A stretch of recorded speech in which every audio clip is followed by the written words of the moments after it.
My name is Stefan Lanka. Yes, and you are a virologist. I'm a virologist. Okay, Mr. Lanka, what made you come to the conclusion that there is no such thing as the measles virus after all? Well, mainly two things. I recognized how biology works, how life forms, what mechanisms brought us into being, what makes a disease form, how we can get back to health again, and there is no room in there at all for something like a pathogenic virus. That would be the answer to your question. How I came to this conclusion and why I'm positive about my findings, the second part of the answer. I myself am a virologist. I am discoverer of the ocean's first megavirus, which did not do anything bad to anyone, and today we know that life emerges from precisely these structures. So naturally, with this competency as virus discoverer, I reviewed contemporary medicine's claims, whether these pathogenic viruses exist at all, and I came to the conclusion that that simply isn't so. You recently put out the offer of €100,000 prize money to anyone who can prove you wrong. Why this competition? Well, I want to achieve a reformation in medicine. That is long overdue. Everybody knows that there is something fishy about the SARS epidemic, the bird flu, the swine flu, that there's something wrong about it. And well, I'm simply the first to have the courage to go public with this. Now, I do have enough people behind me who support me. This also includes a Nobel Prize winner, of course. But somebody simply has to start talking about it. It's kind of like when humanity discovered that the Earth is round, that it spins and so on. And we have to think about pathogenic viruses in a similar manner. We need a reformation in medicine. The costs are not payable anymore. At the same time, people are growing sicker. The Dutch are showing us right now how it could be done. They recognized something. There the people are healthier, grow older, and at the same time the Dutch managed to reduce the expenses for the healthcare system drastically. We have to do the same thing, only more consequential, which means we have to start working on something central. And that is the question of vaccines in general. We were talking about this earlier. If there's no such thing as the measles virus, how do you explain the symptoms that are normally cited in reference to the measles? Well, the same way one would have explained it in the past, before the idea of a measles virus came into being. The same way other medicinal cultures, such as the Chinese or the ancient Indian Ayurveda medicine tradition, have explained it, where there is no material contagion, but the skin is poisoned from the outside through crude oil products, the toxins that are in them, as well as the poisoning of our skin from the inside. This is the reason why people visit the sauna, so all that stuff can come out. If the kidneys cannot get rid of these toxins, if the urine is white and substances like urea, uric acid and creatinine stay inside the body, all that stuff will work itself to the outside through your skin. The skin nurtures us, the skin detoxifies us. And once that mechanism is compromised, we will get the inflammation of our skin, which is then usually referenced as measles. There's also a third thing that I have reviewed and determined to be scientifically exact and correct, and that is that psychosomatic effects can come into play when one is separated through violence from something or somebody. In that case, we literally get thin skin, which one can also feel, and when the trauma has been processed, the skin will repair itself again. And this process is precisely the one we usually call measles. So how do you explain the danger of contagion?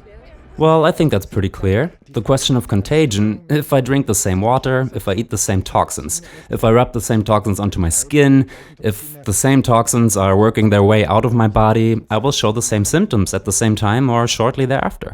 Also a fact that is very well known: why do measles in school generally pop up in merely one classroom at a time? If you look at it, you will find that in most cases, a deeply loved teacher has just left the class in question, a teacher that might have been some kind of substitute for the kids' mothers, and they had a really strong bond to her. And then the strong contact suddenly breaks off. Well, once a new teacher comes in, she forms a new bond with the kids and they trust her, the skin will repair itself and we will see the measles emerge.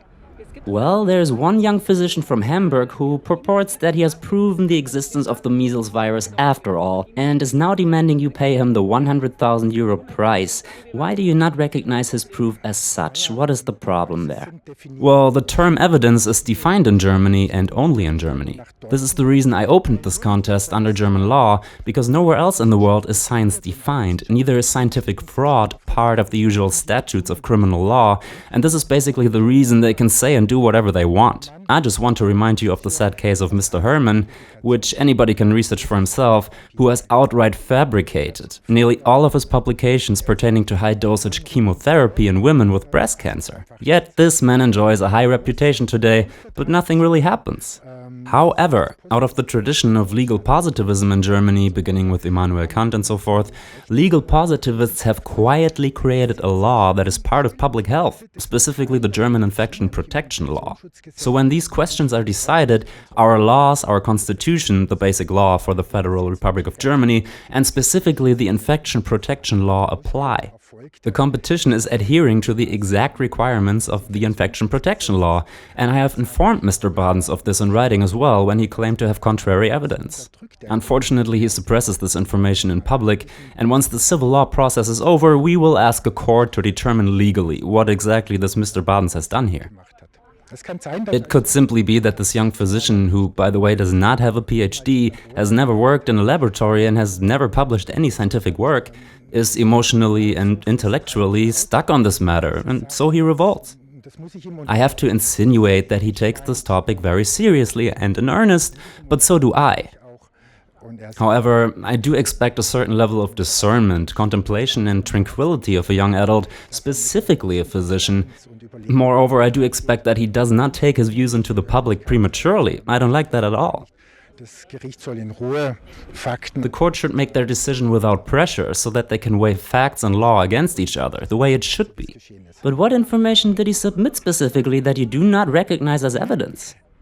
He has sent me publications that, firstly, anyone who is capable of the English language can verify, because they are all published in English. And you will find that there is no evidence in there for the existence of a virus, for the isolation of a virus, nor for the characterization of the actual elements of a virus. This can be confirmed by any non-professional in a matter of hours who will take the time to read the publications. Furthermore, and this is another reason, these publications did not originate within the German domain of law, nor do they come from the Robert Koch Institute itself, which was cited as the central source, including the contact person there in charge of measles. So it would actually have to be published by that institute, because in Germany all matters of infection are subject to our legislation, laws and constitution, i.e. the right to physical integrity. And I have told the gentleman the same, but it's being ignored, and it will also be ignored in public until tomorrow at about 1 p.m. Then the world will look very different again. So what do you expect to happen tomorrow in court? Are you really sure you won't have to pay the 100,000 euro to this man? Well, of course. I want to achieve a reformation in medicine. To question whether I am sure has to be answered with yes. I am positive. As a virus discoverer, as scientist, that our common explanations for health and sickness, this old neo-Darwinian model of war and conflict and suppression, contagion, viruses and so forth, there is no room in there for it. It's a medicine of yesterday, and I represent the medicine of today and tomorrow. So yes, I am absolutely positive. Ich vertrete die Medizin von heute und von morgen, und da bin ich mir eben ganz sicher. Okay, sind Sie denn dann eigentlich... Okay, so you are not against the designation measles, you are against the claim that it is caused through a virus. Exactly. Because the sickness that emerges seems to be really real, obviously. Yes, your question about the pathology of measles, about the designation, is very correct. It is one of the diseases that has been very accurately defined in a medical sense, very exact. It's a maculopapular inflammation. However, viruses are always cited as the exclusive single cause of it. But scientifically speaking, that was not true in the past, nor today. By now it has also been positively refuted, because the models that we have today, there is no room in there for war and attack. All of that stems from historically antiquated thinking, and there is no such thing in reality. But your question was correct in helping to clarify what measles are. Thank you very much. Yes, of course measles exist as a sickness, and if it affects the whole body, it can become too much for the organism, so that one is obligated to be treated. All of that is correct. Thank you again for this clarification, because sometimes people claim that I would deny the symptoms or even the very existence of the disease. Okay, you're not doing that. I'm not doing that. You understood me very correctly. Right. So treating measles with antibiotics is not really your issue then? Or is it? How do you think measles should be treated? Well, no, measles should generally not be treated with antibiotics, only many physicians do not know that and do it anyway. Officially, it is a viral disease.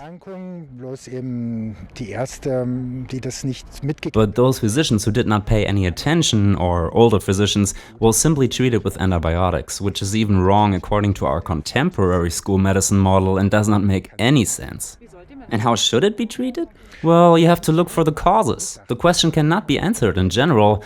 Any human will have individual causes. Is it a poisoning from the outside, from the inside? In what condition are the kidneys? This is always the most important thing to look for, just like within Chinese medicine. How are the kidneys doing? Because they tend to enlarge small symptoms tenfold. And what are the psychosomatic effects that contributed? All of this has to be looked at, and you will find the cause and hence the perfect therapy and treatment.